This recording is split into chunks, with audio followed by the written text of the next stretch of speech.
Magandang araw mga kapiso Wi-Fi.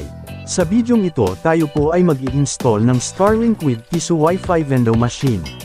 Pero bago po natin simulan ang bidyong ito ay intro muna tayo guys.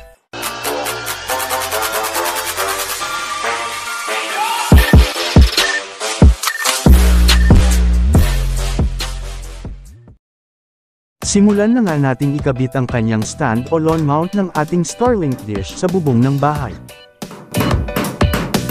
At ilagay na nga rin natin itong kanyang Starlink dish sa kanyang stand.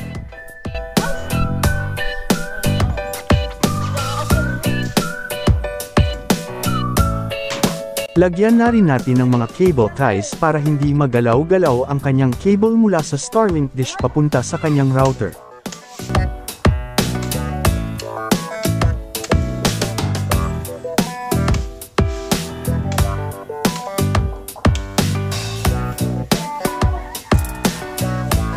Tayo na nga at bumaba para maikabit na natin yung cable sa kanyang router at para maset na rin natin ang kanyang SSID at password at para makapag-calibrate na ang ating Starlink.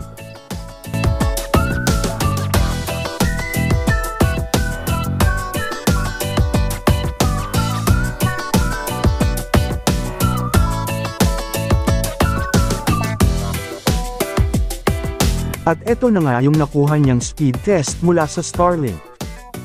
At ito naman yung nakuha niya sa kanyang advanced speed test sa Starlink. That's it for this video guys, and I hope na may natutunan na naman po kayo sa aking video. Please subscribe to my YouTube channel Ondong TV and hit nyo na rin po yung notification bell para lagi kayong updated sa mga bago upang i-upload na mga videos. Maraming salamat po, and peace out!